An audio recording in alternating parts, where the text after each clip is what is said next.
तो जो 2 नंबर का लग्न उदय में आया ये भारत देश का लग्न है। इसी लग्न से आगे सुचारू रूप से पत्रिका बनती है। अभी शनि है मीन राशि में और सूर्य चल रहे हैं अभी सिंह राशि में। तो जो सबसे पहला परिवर्तन इस 2025 के अंतर्गत लोकतंत्र द्वारा, सरकार द्वारा कुछ ऐसे नियम बनाए जा सकते हैं जिन जिन कार्यों के प्रति देश के अंतर्गत अति हुई है उन सभी को समन्वित कर समता में लाया जा सके, उनकी अत्यधिक अति और आगे ना हो।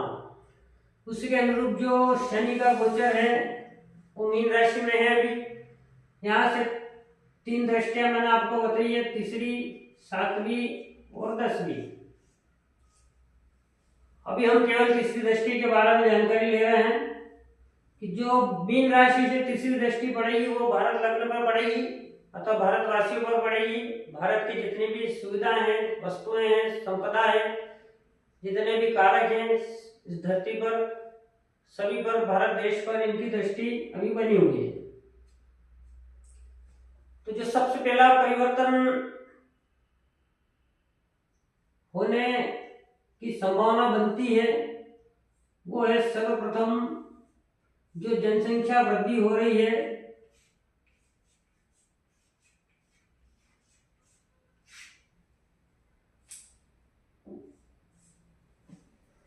सबसे बड़ी दुविधा और सबसे बड़ा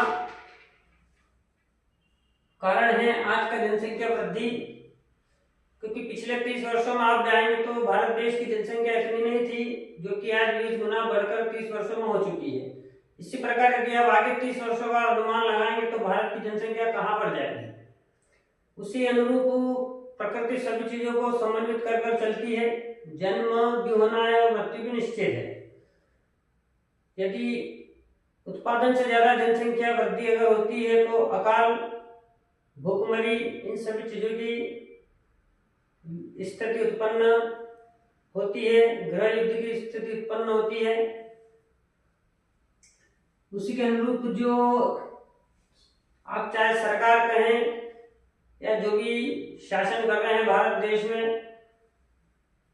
उसके समग्र जो सबसे पहली शनि के द्वारा अति जो हो रही है जनसंख्या की, उसको बैलेंस करने के लिए सर्वप्रथम जो नियम बनेगा या बनने की संभावना हो सकती है वो जनसंख्या वृद्धि की दर को कम कर जनसंख्या संतुलन को बरकरार रखना। दूसरा,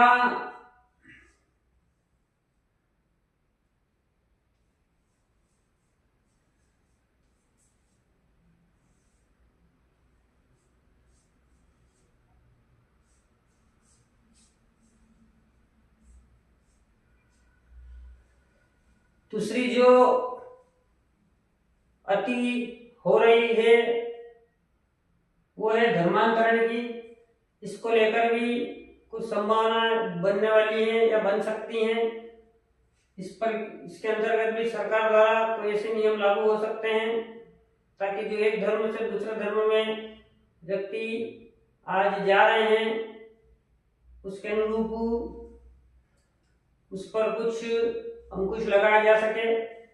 उसी के अनुरूप जो धर्मांतरण और जनसंख्या वृद्धि का है, इन दोनों कारणों के प्रति आपको परिवर्तन देखने को मिल सकता है 2025 के अंतर्गत। अभी सूर्य है सिंह राशि में जो कि अभी आधा सितंबर और ये रहेंगे। उसके बाद में आएंगे यह सूर्य कन्या राशि में। तो सूर्य कौन कहते हैं ग्रहों के राजा। इसकी संभावनाएं सितंबर से अक्टूबर के बीच क्यों बन रही है उसको आप समझें। सूर्य है राजा,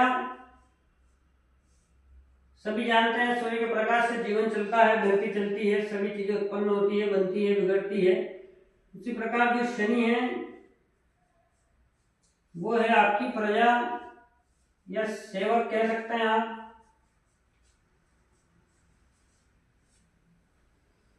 तो जब सूर्य कन्या राशि में गोचर में आएंगे तो यहां से जो सप्तम दृष्टि इनकी पड़ेगी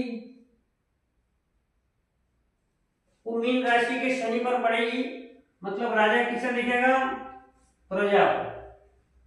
सीधा सा इसका एक गणित है, इसे समझे आप शॉर्ट तरीके से।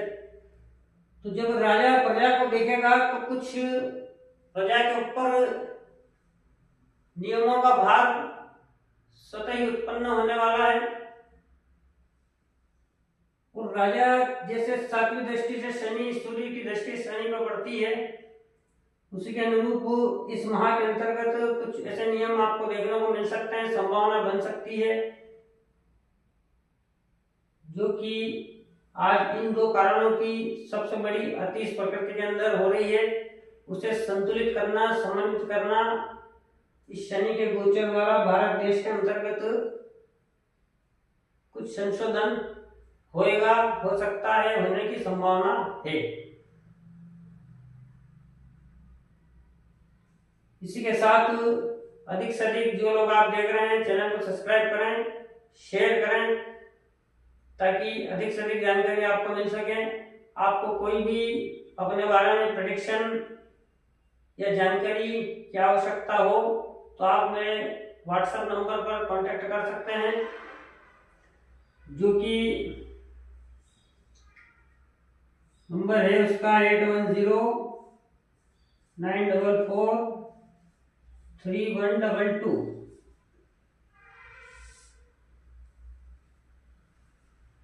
धन्यवाद।